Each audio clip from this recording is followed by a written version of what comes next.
আপনি একটা লম্বা জার্নি বাংলাদেশ ক্রিকেটের সঙ্গে এবং আপনার সামনেই world cup, women's world cup মেয়েদেরকে নিয়ে যাবেন ইংল্যান্ডের মাটিতে। কেমন প্রিপারেশন, এই দলটাকে নিয়ে আপনার প্রত্যাশা কেমন? প্রিপারেশনটা আমরা কোয়ালিফাইং খেললাম, ওটা একটা প্রিপারেশন ছিল। ওখানে সব টেস্ট প্লেয়িং কান্ট্রি ছিল, সেই হিসাবে ওখানে আমরা আনবিটেন চ্যাম্পিয়ন হই। এরপরে আমরা শ্রীলঙ্কার সাথে খেলি এবং শ্রীলঙ্কার সাথে আমরা সেরকম খেলতে পারিনি। তারপরে আমি বলবো যে আমাদের একটা ইমপ্রুভের একটা জায়গা আছে, আমরা সেটা নিয়ে কাজ করছি এবং আমরা মোটামুটি মিরপুর স্টেডিয়ামে প্র্যাকটিস করছি। ইনডোর থেকে আরম্ভ করে কালকে আমাদের একটা প্র্যাকটিস ম্যাচ আছে ইনডোরে, এবং প্রিপারেশনটা আমি বলবো যে ভালো হয়েছে। ইংল্যান্ডের কন্ডিশন আমরা জানি, পেস বান্ধব একটা কন্ডিশন। আপনি নিজেও পেস বোলিংয়ের খুব কোচ বলা চলে। যখন ইংল্যান্ডের কন্ডিশন আপনি দুজন পেসার নিয়ে যাচ্ছেন, আপনার কাছে কি মনে হচ্ছে যে নারী দলে আসলে পেসার একটু কম, বা বাংলাদেশের নারী ক্রিকেটেই পেসার একটু কম? আমরা সেভাবে পেসারও দেখিনি নারী ক্রিকেটে। জিনিসটা হলো যে আমি পেসার নিয়ে যাব, ওই মানের পেসার থাকতে হবে। আমরা দেখলাম যে দুইজন আছে আমাদের ওই মানের, আমরা দুজন নিয়ে যাচ্ছি। আরেকজন আছে মিডিয়াম স্লো পেস করে, ঋতুমণি। তো এই তিনটা আমরা পেসার নিয়ে যাচ্ছি টোটাল। যদি মান ওই রকম হয়তো আমরা হয়তো তিনটা পেসার নিয়ে যেতাম। সেই হিসাবে আমি বলবো যে যেটা যারা ভালো করবে তারাই যাবে। স্পিনাররাও আমাদের ভালো, তারা যে কোনো কন্ডিশনে ভালো করার যোগ্যতা রাখে। আমরা খুবই আস্থাশীল স্পিনারদের উপর, সেজন্য স্পিন অ্যাটাক নিয়ে আমরা চিন্তা করব। ভাইয়া, আপনি তো বাংলাদেশের ক্রিকেটের একদম শুরুর দিককার থেকে ছিলেন, আপনি একদম বিকেএসপিতে ছিলেন, সেখান থেকে ন্যাশনাল 84-85-এর দিকে। তখন তো কোচিং জিনিসটা তো এমন যে মাঠে খেলা এক জিনিস, মাঠের খেলোয়াড়দেরকে পরিচালনা করা, তাদেরকে ওয়ার্ল্ড ক্রিকেটের স্টেজে দেখানো, সেটা আরেকটা বিষয়। এই ব্যাপারটা যখন সেই সময় ওই লিমিটেড ফ্যাসিলিটির মধ্যে, এরকম ইন্টারনেটও ছিল না, এরকম সুবিধাও ছিল না, ওই অবস্থার মধ্যে কোচিং করানোটা কতটা চ্যালেঞ্জিং ছিল? না, তখন একজন কোচ থাকবো, সেই ট্রেনার, সেই কোচ, সেই batting coach, bowling coach, fielding coach, সবই সেই। টেস্ট স্ট্যাটাস পাওয়ার পরে আমাদের আস্তে আস্তে দিনকে দিন বিদেশি কোচ আসছে, বিদেশি এক্সপার্টস আসছে, আমরা অনেক কিছু জানছি, শিখছি। আমরাও নিজেরাও লেভেল 3 করছি, 1 2 3 বাইরে যাওয়া করছি, নিজেরা খেলছি এবং কোচিং করছি। তো প্রথম দিকে আসলে খুবই ছিল, যেমন তখনকার দিনও আমরা যখন ট্রেনার ফিজিও চাইতাম, তখন যারা বোর্ডে ছিল অনেকে বলছে যে তোমরা যখন খেলছো তখন কি এগুলো ছিল? তো আমরা যখন খেলছি আমাদের স্ট্যান্ডার্ড ওই রকমই ছিল। এখন তো স্পেশালাইজড যুগ, এখন প্রত্যেকটা ডিপার্টমেন্টে স্পেশালাইজড কোচ লাগে।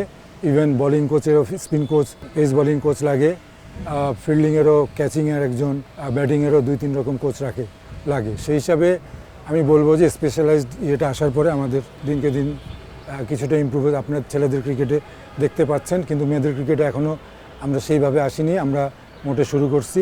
আমি আশা করব আর 2-1 বছরের মধ্যে আমরা একটা পর্যায়ে পৌঁছাতে পারবো। সেই সময় কোচিংয়ের সবচেয়ে বড় চ্যালেঞ্জটা কি দেখতেন? আপনি যেটা বললেন যে স্পেশালাইজড অনেকে ছিল না, সেটা দেখতেন, নাকি স্ট্রেংথের এটা ছিল না, নাকি টেকনোলজিক্যাল সাপোর্টটাও ছিল না? টেকনোলজিক্যাল সাপোর্ট তেমন কিছু ছিল না, কারণ আমাদের কম্পিউটার বলে কোনো কিছু ছিল না। এটা হলো হাই টাচ কোচিং, মানে কোচ প্লেয়ারদের সাথে এমনভাবে কাজটা করবে যাতে প্লেয়াররা কোচ ডিভোটেড থাকে এবং মোটিভেটেড হয়ে তারা যেন তাদের 100% দেয়। তারপরে এখন আসলো কম্পিউটারের যুগে অনেক কিছু আসছে, নতুন নতুন জিনিস আসছে, বায়োমেকানিক্স আসছে, স্পোর্টস সাইকোলজি আসছে, মেন্টাল সাইডটা আসছে, অনেক কিছু আসছে। সেই হিসাবে আমি বলবো যে এগুলো এখন চলছে, কাজ হচ্ছে এগুলো। শুরুর কথা যদি বলি, বাংলাদেশের ক্রিকেটের যেটা সবচেয়ে বড় শুরু, টেস্ট স্ট্যাটাস, সেটা পাওয়ার সময়টাই আপনি করছিলেন। এডি বার্লো তখন প্যারালাইজড হয়ে গিয়েছিলেন, অসুস্থ। আপনার অধীনে বাংলাদেশ খেলতে নামলো। প্রথমবার যখন ড্রেসিং রুমে সেই টেস্টের সাদা জার্সিটা আসলো, সেই বিশেষ ক্যাপটা আসলো, আপনি দেখলেন আপনার স্টুডেন্টরা যাচ্ছে মাঠে, সেই প্রথম দিনের ফিলিংসটা যদি একটু বলতেন। এপ্রিল মাসের শেষে আমরা একটা এশিয়া কাপ ছিল, এপ্রিল-মের প্রথম সপ্তাহে। তো এশিয়া কাপের জন্য আমাকে কোচ নির্বাচন করা হয় এডি বার্লো অসুস্থ থাকার কারণে।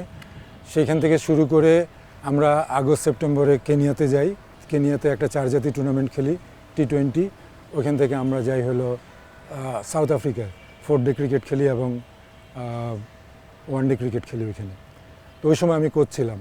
তো সেপ্টেম্বরে আসার পরে নভেম্বরে হলো টেস্ট, আমাদের নভেম্বরের 10 তারিখে। এখন কে কোচ হবে এটা আসলে তখন ঠিক হয়নি টেস্টে। পরে আমাকে কোচ নির্বাচন করে এবং আসলে আমার তেমন কোনো ফিলিংস ছিল না। আমি বুঝতে পারতেছিলাম যে আমার কি করা উচিত। আমি ছিলাম, আরেকজন সাউথ আফ্রিকার ট্রেনার ছিল, গ্যাভিন।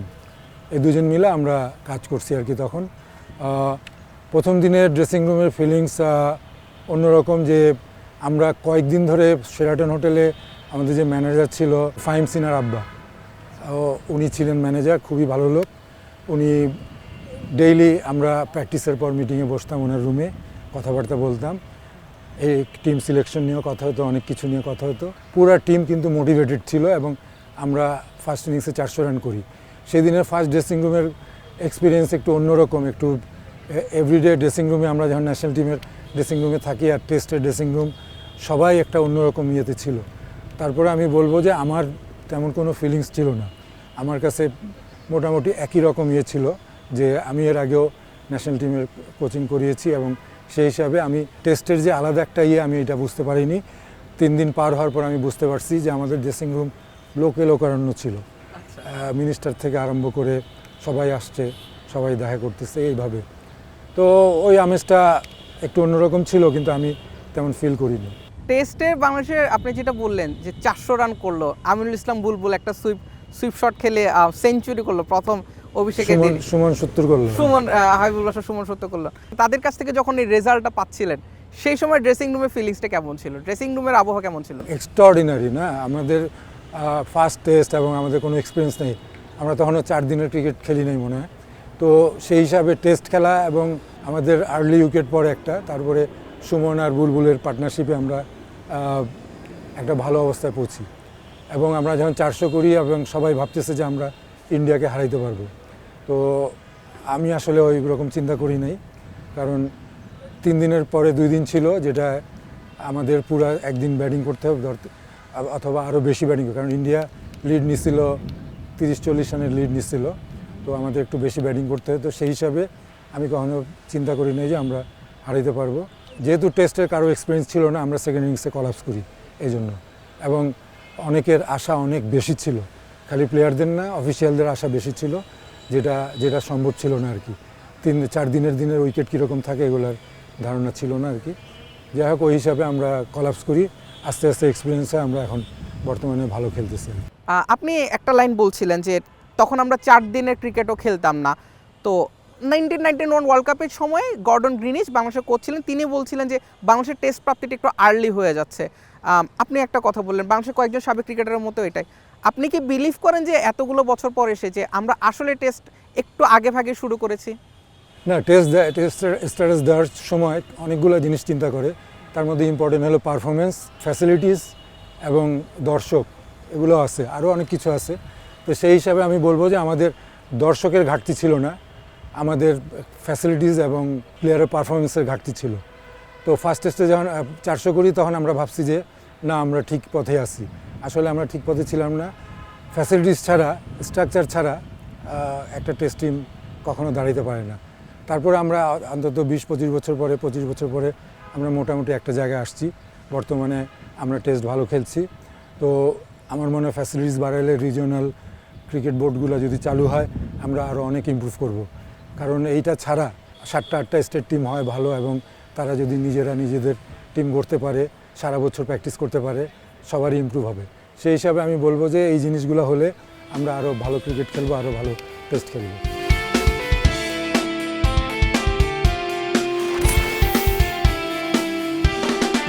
টেস্টের কথা আসলেই আপনার নামটা চলে আসে, এবং বাংলাদেশের ফার্স্ট টেস্টের যে জিনিসগুলো সেই সময় খেলতেন আপনারা গুলিস্তানের জাতীয় স্টেডিয়ামে। সবগুলো খেলার জন্য একটাই মাঠ ছিল, ফুটবলেরও একটা মাঠ, ক্রিকেটেরও একটা মাঠ, অ্যাথলেটিক্সেরও একটা মাঠ। মাঠ সংকটটা কি তখন বাংলাদেশের টেস্ট প্রিপারেশনে বা বাংলাদেশের খেলার প্রিপারেশনে খুব ভুগিয়েছিল আপনাদেরকে? অবশ্যই, তখন মেইন 2-4টা খেলা ঢাকা স্টেডিয়ামে হতো।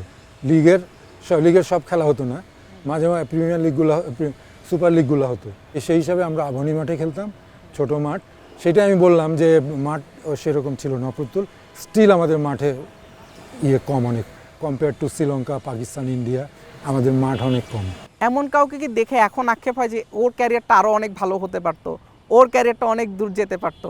আমাদের যে ওমেন্সের সিলেক্টর সাজ্জাদ আহমেদ মনসুর শিপন, ও টেকনিক্যাল এবং সলিড প্লেয়ার ছিল। আমরা ওর কাছ থেকে অনেক কিছু আশা করছি, কিন্তু ও খুব কম ইন্টারন্যাশনাল ক্রিকেট খেলছে, বাংলাদেশ টিমে খেলছে কিন্তু বেশি দিন খেলে নেই। আরেকজন হলো নাইমুর রহমান দুর্জয়, ফার্স্ট টেস্টের যে ক্যাপ্টেন ছিল, সেও অনেক ট্যালেন্টেড ছিল, কিন্তু সেভাবে করতে পারেনি। 1999 ওয়ার্ল্ড কাপ যেটা ছিল, 99 ওয়ার্ল্ড কাপটা আমাদের দেশের জন্য একটা ল্যান্ডমার্ক ছিল। পাকিস্তানকে হারানো 62 রানে, স্কটল্যান্ডের বিপক্ষে জয়।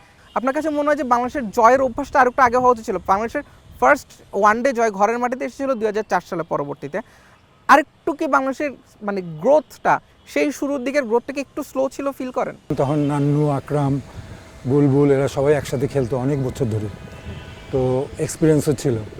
তখন একটা রেজাল্ট করছে, কিন্তু তারপরে কিন্তু আমাদের একসাথে খেলার প্লেয়ার ছিল না অনেক দিন। 2000-এর পরে কিন্তু আমাদের ম্যাক্সিমাম নতুন প্লেয়ার চলে এসছে এবং এদের সময় লাগছে, আমরা তখন অত ভালো খেলতে পারিনি।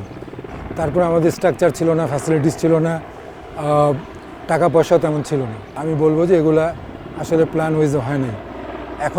এখন মোটামুটি প্ল্যান ওয়াইজে হইতেছে এবং আমি আশা করবো যে খুব তাড়াতাড়ি আমরা অ্যাটলিস্ট পাকিস্তান, শ্রীলঙ্কা এদের সাথে আমরা ফ্যাসিলিটিস দিক দিয়ে কম্পিট করতে পারবো। এখন আমরা কিন্তু শ্রীলঙ্কার মতো এত মাঠ নেই আমাদের, শ্রীলঙ্কা অনেক মাঠ।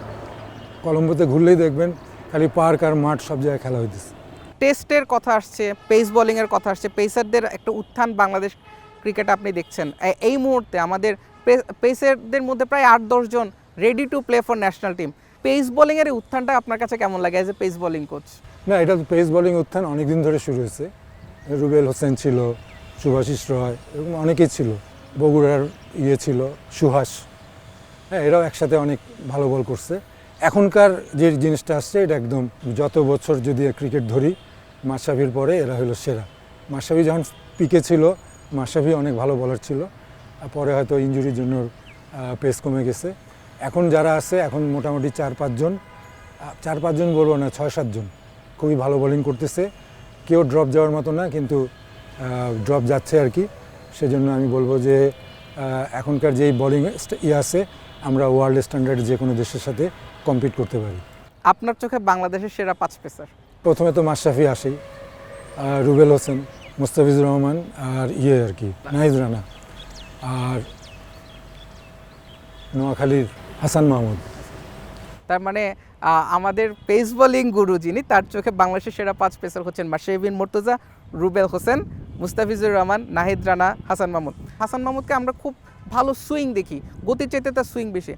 গতি এবং সুইংয়ের এই ব্যালেন্সটা আমরা উপমহাদেশে খুব কমই দেখেছি, ওয়াসিম আকরাম, ওয়াকার ইউনুস বাদে।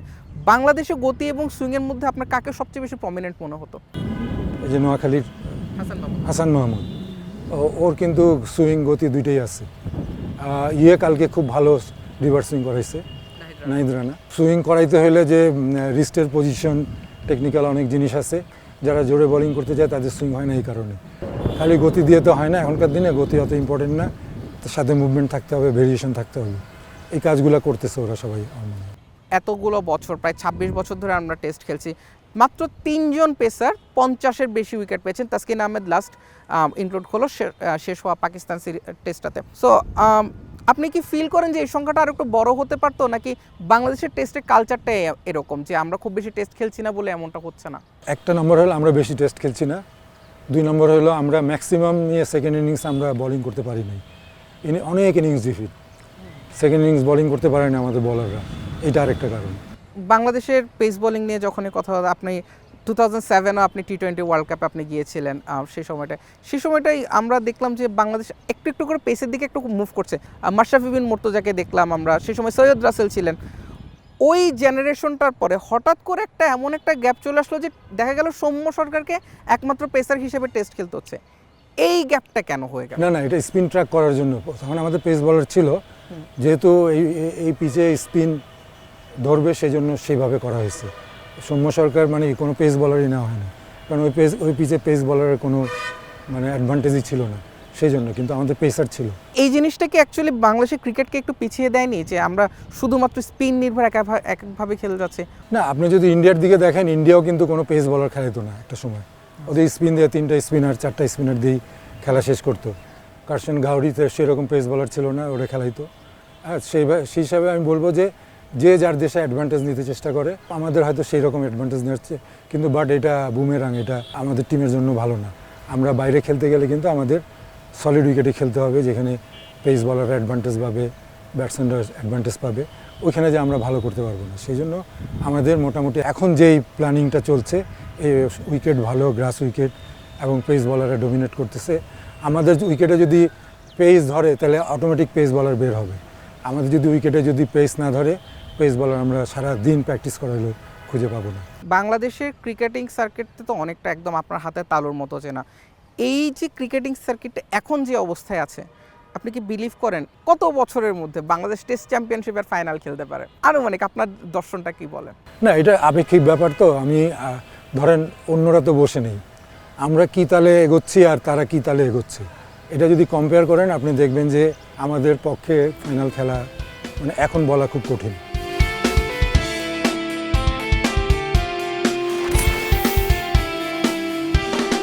দু 2007-এ যখন প্রথমবার বাংলাদেশ সাউথ আফ্রিকাতে গেল, শেন জার্গেনসন চলে গেল, হঠাৎ করে আপনাকে চলে আসতে হলো আবার মূল দলে।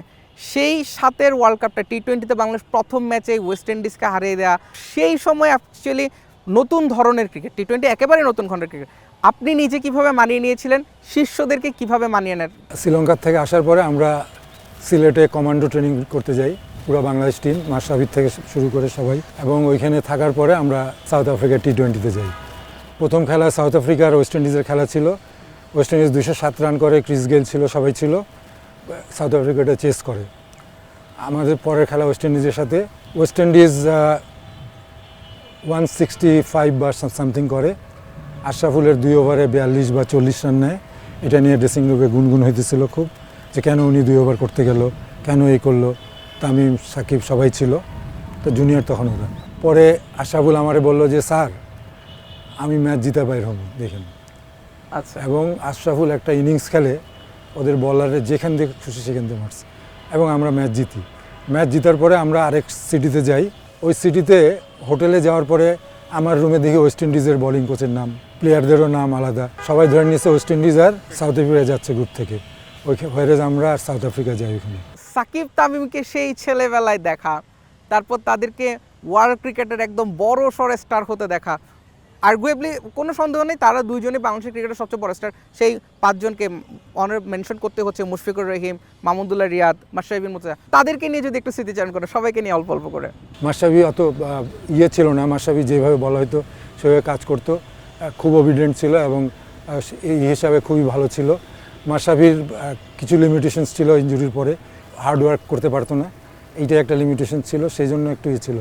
আর সাকিব তামিম কখনো হার্ড ওয়ার্ক করতো না, ব্যাটিং নিয়ে হার্ড ওয়ার্ক করতো বলে হয়তো, কিন্তু এমনি ফিজিক্যাল ইন্ডিভিজুয়াল করতো ওরা। সেজন্য তামিম তাড়াতাড়ি কিন্তু ইয়ে হয়েছে, ফিজিক্যালি একটু ডাউন হয়ে গেছে। তামিম কিন্তু ছোটোকালে স্ট্রং ছিল, অনেক হার্ডওয়ার্ক করতো, কিন্তু আস্তে আস্তে ব্যাটিং বেশি করতো, ফিজিক্যাল না করতে করতে হয়তো সে তাতে নাহলে আরও কয়েক বছর খেলতে পারতো সে। তো ওই হিসাবে বলবো যে এই 5 জনের মধ্যে সিরিয়াস ছিল মাহমুদুল্লাহ রিয়াদ আর মুশফিক রহিম, যে কোনো প্লেয়ারের থেকে বেশি হার্ডওয়ার্ক করে ওরা। তো এইটাই আর কি। গুরু হিসেবে কাকে সামাল দিতে সবচেয়ে বেশি কষ্ট হতো, কে সবচেয়ে বেশি দুষ্ট ছিল আপনার? সাকিব, এটা সাকিব। সাকিব আল হাসান দুষ্ট ছিলেন? হ্যাঁ, অনেক দুষ্ট। কেমন ছিল তার দুষ্টামি? না, ও খালি বলতো যে স্যার আমারে খাটান না, এই আর কি, বেশি খাটতে চাইতো না। তারপর তো পারফর্ম করতো। সাকিব আল হাসান খাটতে চাইতো না, পারফর্ম করতো। এটা না, ন্যাশনাল টিমে আসার পরে পরিশ্রম করতো না, কিন্তু এইজ গ্রুপেও অনেক পরিশ্রম করতো। আমাদের প্র্যাকটিস শেষ হয়ে যাওয়ার পরেও ইন্ডিভিজুয়াল প্র্যাকটিস করতো ইনডোরে। তখন বিকেএসপিতে সব ক্যাম্প হইতো আমাদের, 19-এর এইচপির সব ক্যাম্প। মোটামুটি মুশফিক আর মাহমুদুল্লাহ রিয়াদ হার্ডওয়ার্ক করতো। আচ্ছা স্যার, একটু ঈদের আমেজে আসি। ঈদ কোচিং ক্যারিয়ারের সুবাদে বা আপনার যখন খেলোয়াড়ের জীবন ছিল, অনেকগুলো ঈদ দেশের বাইরে করেছেন। দেশের বাইরের ঈদ আর দেশের ঈদ, দুটোর মধ্যে সবচেয়ে বড় পার্থক্য কি ধরা পড়ে আপনার চোখে? দেশের বাইরের ঈদ তো কোনো ঈদই না। আমার মনে আছে ফার্স্ট আমি যখন পাতিয়ালায় যাই, যাওয়ার কয়েকদিন পরে আমাদের রোজার ঈদ, নামাজ পড়লাম, হোস্টেলে আসলাম, কোনো খাওয়া নাই। পরে কাশ্মীরের ছেলে মেয়ে ছিল, ওরা আসলো, চান্দা নিল 2 টাকা 3 টাকা করে, নিয়ে সেমাই টেমাই রানলো, যা খাইলাম। আর আমাদের হোস্টেলের যে ব্রেকফাস্ট ছিল ভেন্ডি ভাজি, রুটি আর ডিম। তো খুব খারাপ লাগছে আর কি সেই সময়।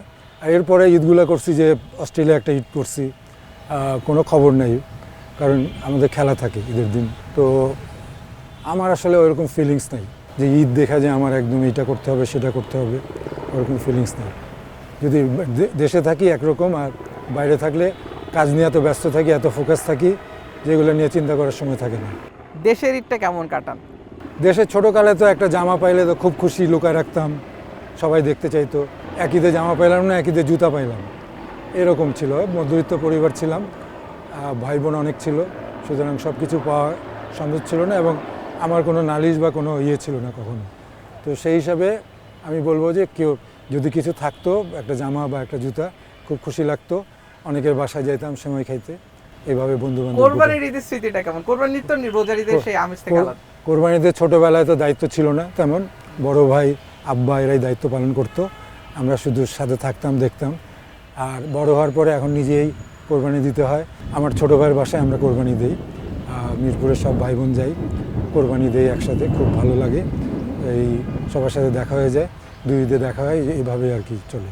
ঈদের দিন যখন খেলা থাকে তখন আপনি বলছেন আপনার কোনো ফিলিংস নেই, আপনি কাজের মধ্যে ডুবে যান। খেলোয়াড়রা কি সেই ফিলিংসটার মধ্যে যায় যে আজকে ঈদের দিন, আজকে খেলতে হবে, তখন কি তাদেরকে সামাল দিতে হয় না গুরু না, হিসাবে? এগুলো আলাপ করাই নিষেধ।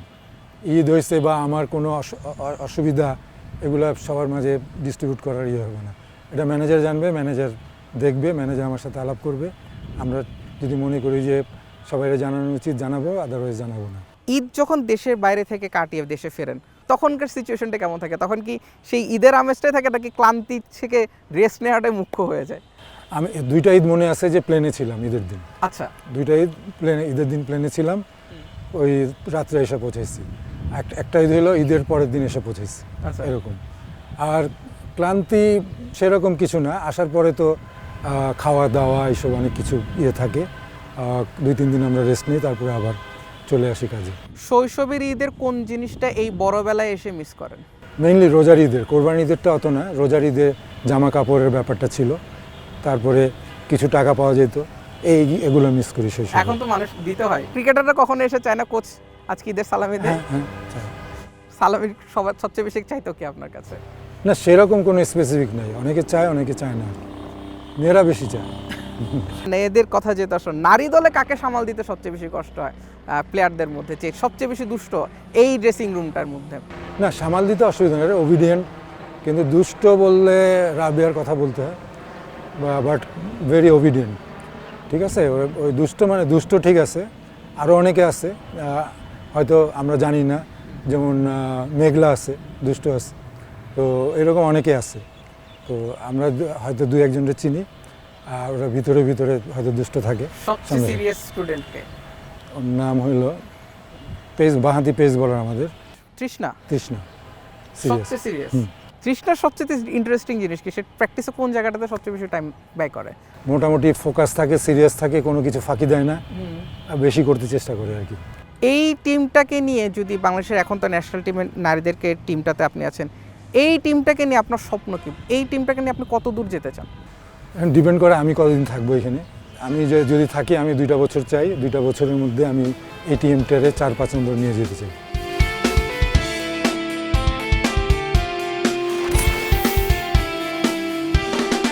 বাংলাদেশের আপনি একটা জিনিস, আপনার যে জিনিসটা খুব সবসময় দেখা যায় যে আপনাকে পর্যাপ্ত সুযোগ দেওয়া হচ্ছিল না। একটা সময় গিয়েছিল এমন যে 2 বছরে কেবল একটা অ্যাসাইনমেন্ট পেয়েছেন, নিজের আত্মসম্মানের কারণে বাংলাদেশের জাতীয় দল থেকে সরে এসেছেন। ওই সময়গুলো কেমন ছিল অ্যাকচুয়ালি? সেই সময়টা কি এমন ছিল যে বোর্ডের কাছ থেকে সাহায্য পাচ্ছেন না, নাকি অন্য কোনো ফ্যাক্টরের কারণে? এটা আসলে আমি জানি না, তখন হাতুরা সিংয়ে ছিল আর হিতিস্টিক ছিল আর কি। আমি ছিলাম এ টিমের হেড কোচ আর কি, আর এইচপিতে আমি কাজ করতাম। তো যে কোনো কারণে ওরা আমাকে পছন্দ করতো না, কারণ জানি না আমি। ইভেন ট্যুরে, এ টিম ট্যুরে যাবে, লাস্ট আমার পাসপোর্ট নিচ্ছে, সব নিচ্ছে, লাস্ট মোমেন্টে বললো যে না, হেলসল যাচ্ছে হেড কোচ হিসাবে। তো আমি পরের দিকে আমার দেওয়া বন্ধ, আমি বলতাম যে না, আমি যাব না কোথাও। এরপরে আমি বলি যে আমি থাকবো না, সিওরে বলি, এবং ওভাবে চলে আসি। দেশি কোচদেরকে কি মনে হয় যে একটু অবমূল্যায়ন করা হচ্ছে? কারণ আমি আপনাকে এবং মোহাম্মদ সালাউদ্দিনকে ছাড়া আমরা কিন্তু কাউকে খুব একটা ন্যাশনাল টিমের সঙ্গে সেভাবে দেখিনি। সো আপনাকে মনে হয় যে দেশি কোচটা আরও একটু সুযোগ প্রাপ্য তাদের, বা দেশি কোচদেরকে একটু অবমূল্যায়ন করা হচ্ছে কিনা? এটা ডিপেন্ড করে কোয়ালিটির উপর। আমি দেশি বিদেশি কোচ না, যারা ভালো কোচিং করে তারা অবশ্যই উপরে আসবে, এবং আমাদের এখানে আরও অনেক কোচ আছে যারা এই লেভেলে আসতে পারে, তাদেরকে হয়তো সেরকম সুযোগ দেওয়া হয়নি। নিজের খেলোয়াড় অনেককেই দেখেছেন, কাকে দেখে মনে হয় যে এই ছেলেটা কোচ হিসেবে বা এই মেয়েটা কোচ হিসেবে খুব ভালো হবে? কোচিং সম্পূর্ণ আলাদা, ভালো প্লেয়ার যে ভালো কোচ হবে এরকম কোনো ইয়ে নাই। আমিও সেই লেভেলে খেলি নাই, আমিও কোচিং করতেছি অনেক বছর ধরে, সালাউদ্দিনও সেই লেভেলে খেলে নেই। তো এখন যেটা হয়েছে যে ন্যাশনাল টিমের প্লেয়ারদের কোচ বানানোর একটা প্রক্রিয়া শুরু হয়েছে, যেটা আমি মনে করি যে এটা ঠিক না, যারা কোচিংয়ে ভালো করবো তাদেরই উপরে প্রমোশন হওয়া উচিত। পৃথিবীর বড় বড় কোচ যারা আছে ম্যাক্সিমামই ন্যাশনাল টিমে খেলেনি। অস্ট্রেলিয়া দিয়ে তাকাইলেই বোঝা যায়, ব্যাক করে সবাই ন্যাশনাল টিমের প্লেয়ারে, কিন্তু সবাই হইতে পারে না। তো সেই জন্য আমাদের উচিত আমাদের কোচদের একটু সুযোগ দেওয়া, সেটা এজ লেভেল থেকেই শুরু হোক, এবং যারা ভালো করবে তাদেরকে প্রমোশন দেওয়া। এবং কে ভালো কোচিং করছে এটা কে সিলেক্ট করবে, এটা ভালো কোচিং করছে কারা বুঝবে, এরকম লোকও থাকা উচিত। আমাদের এখানে এটা খুবই কম। আমাদের সবসময় হয় কি, যে কোনো পাওয়ারফুল ডাইরেক্টর বলে দেয় যে ওরে প্রমোশন দিয়ে দেয়, ওরে কোচ বানাও।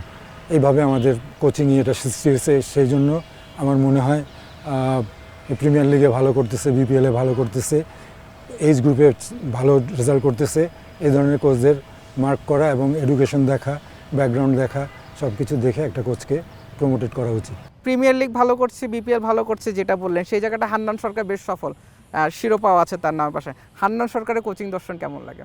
না, ও তো ইন্টেলিজেন্ট, খুবই ইন্টেলিজেন্ট। নতুনদের মধ্যে কাদেরকে দেখে মনে হয় যে এই ছেলেগুলো কোচিংয়ে খুব ভালো করবে, যারা বর্তমানে কাজ করছেন?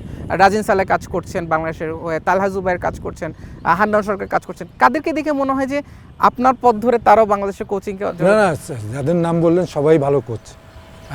হান্নান সরকার শুধু না, রাজিন সালে এবং তালহা জুবাইর সবাই ভালো কোচ। তারেক আজিজ, অনেকে আছে ভালো কোচ। একটু সময় লাগবে, এদের প্রুফ করতে হবে, একটা লেভেলে প্রুফ করবে, এবং এডুকেশন দেখতে হবে কার কী এডুকেশনটা ইম্পর্টেন্ট কোচিংয়ে। এডুকেশন ছাড়া বড় কোচ হওয়া অসম্ভব। সেই জন্য আগেকার দিনে যে কোচ ছিল, যে ক্যাচ দিতে পারতো, একটু ব্যাটিং দেখাতে পারতো, ওইটাতে হবে না। এখন এডুকেশন থাকলে আপনি কোন একই ভুলে কোন প্লেয়ারে কী করবেন আপনি ঠিক করতে পারবেন। এডুকেশন না থাকলে তো বায়োমেকানিক্যাল এডুকেশন আপনি ঠিক করতে পারবেন না, একই জিনিস দিয়ে আপনি সবাইরে ঠিক করতে পারবেন না। সেই জন্য এডুকেশনটা দরকার। সায়েন্স ব্যাকগ্রাউন্ড হলে খুব ভালো, সে বায়োমেকানিক্স বুঝবে, সে স্পোর্টস মেডিসিন বুঝবে, স্পোর্টস প্যাডাগজি বুঝবে, স্কিল অ্যাকুইজিশন বুঝবে। এই কাজগুলো করতে হলে একটু এডুকেশন লাগবে কোচের। এই জিনিসগুলো যদি কোচের মধ্যে থাকে তাহলে কোচ কিন্তু অনেক তাড়াতাড়ি ইমপ্রুভ করবে। যখন দেশের বাইরে যান, দেশের বাইরের কোচিং ফ্যাসিলিটিসগুলো দেখেন, বাংলাদেশের কোন জায়গাটাতে সবচেয়ে বেশি ল্যাকিংস দেখেন যে এই জিনিসগুলো থাকলে বাংলাদেশে কোচিং করানোটা ইজি হতো? বোর্ডে বা ওদের তো মেইন বোর্ড না, ওদের তো অ্যাসোসিয়েশন থাকে, ম্যানেজার থাকে, এরা সিলেকশন করে কোন কোচ কীরকম করতেছে, কোন কোচের ইমপ্রুভ করা উচিত, এইভাবে ওরা কাজ করে। আমাদের এখানে এই জিনিসটা নাই, এই জিনিসটা ইমপ্রুভ করতে হবে। যারা কোচকে প্রমোশন করে তারা কিন্তু প্রফেশনাল না, তাদের পছন্দ হলো, তাদের লোক হইলো, তারা প্রমোশন দিচ্ছে, এইভাবে হবে না। প্রুফ করে আসতে হবে। আমি যেটা বললাম আগেই, যেমন হান্নানের কথা বললেন, তালহার কথা বললেন, এদের সবাই এভাবে ইমপ্রুভ করছে। যখন বাংলাদেশের খেলা থাকে, ঘরের থেকে যখন বাংলাদেশের খেলা দেখেন, তখন কি ভুলগুলো ধরেন যে এই ডিসিশনগুলো এমন হলে ভালো হতো, ওই জিনিসগুলো এমন হলে ভালো হতো, এটাকে নিজের মাথায় ক্যালকুলেশন করেন? না, এগুলো আমরা নোট করি। এখনকার যারা পেসার যারা আছে তারা কি আপনার সঙ্গে কনসাল্ট করে নিয়মিত? এক ছেলে আছে, ওর নাম হলো আনামুল হক। আচ্ছা, ফার্স্ট ক্লাস খেলে, ন্যাশনাল টিমে, এই টিমে খেলছে। ও রেগুলার ফোন করে আর কি। আর তেমন প্রথম দিকে করতো দু একজন, এখন কম আর কি, কারণ এখন তো সব পেস বলার কোচ অনেক ওদের সাথেই আছে। বাংলাদেশের যখন ওয়ার্ল্ড কাপে যায় বা ওয়ার্ল্ড কাপের যেই সিনারিওটা হয়, অনেক ক্ষেত্রে দেখা যায় যে পেসারদেরকে ক্যাপ্টেন্সিটা দেওয়া হয় কম। মাশরাফির পরে খুব কম পেসারকে আমরা দেখেছি ক্যাপ্টেন্সি। পেসারদের মধ্যে আবার ওয়ার্ল্ড ক্রিকেটে যদি আমরা যাই, পেসার ক্যাপ্টেন্সিটা সবচেয়ে বেশি সফল হয়। সো পেসারদের ক্যাপ্টেন্সির জিনিসটাকে আপনি কীভাবে মূল্যায়ন করেন? পেসাররা বোলিং করে হলো ব্যাটসম্যান তৈরি করতে, কিন্তু পেসার তৈরি করার জন্য কোনো ছিল না। এখন হয়তো পেসারদের জন্য আলাদা ট্রেনিং হয়, কিন্তু সবসময় পেসাররা নেগলেক্টেড, পেসাররা ডিপেন্ডেন্ট ব্যাটসম্যানের উপর অথবা ক্যাপ্টেনের উপর অথবা অফিসিয়ালের উপর। সেই জন্য আমাদের ওই পেসার ক্যাপ্টেন্সি পাওয়া যায় না।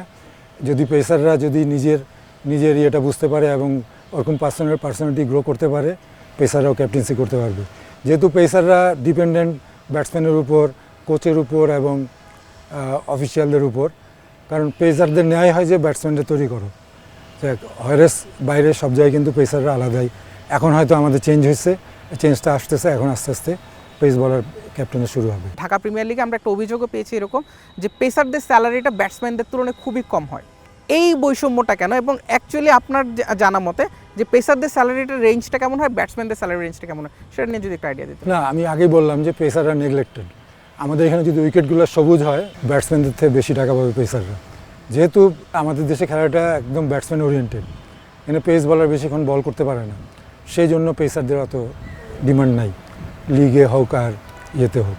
যখন এখানে ঘাস আসবে, বল বাউন্স করবে, সুইং করবে, তখন পেস বলাররা আমার মনে হয় ব্যাটসম্যানদের বেশি টাকা পাবে। গুরু হিসেবে বাংলাদেশের যারা এই প্রোগ্রামটা যারা দেখবে, বাংলাদেশের যারা উদীয়মান পেসার যাদেরকে আমরা বলছি, সেই পেসারদের জন্য আপনার দুটো টিপস, যে দুটো টিপস বাংলাদেশে বিশ্বমানের পেসার তৈরি করার জন্য অ্যাটলিস্ট প্রাইমারি লেভেলে হেল্প করবে। সবচেয়ে আগে হলো ফিটনেস, অ্যাথলেটিক ফিটনেস লাগবে।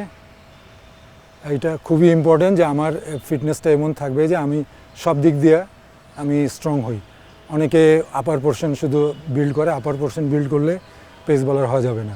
স্ট্রং হতে হবে লোয়ার পোর্শন এবং পেটের মাসেল আর কি, মানে পা এবং পেট, এই দুই জায়গাটা স্ট্রং করতে হবে। অনেকে ভাবে যে হাত দিয়ে যেহেতু বলটা ছড়ে হাতের মাসেল করতে হবে, হাতের মাসেল যত বড় হবে তত স্লো হবে। হাতের মাসেলটা যদি চিকন মাসেল থাকে খুব ভালো, নিচে স্ট্রং হতে হবে এবং পেটে স্ট্রং হতে হবে। ঈদের সময়টাই আমাদেরকে এইভাবে টাইম দেওয়ার জন্য অনেক অনেক ধন্যবাদ আপনাকে। ঈদ মোবারক। এই মুহূর্তে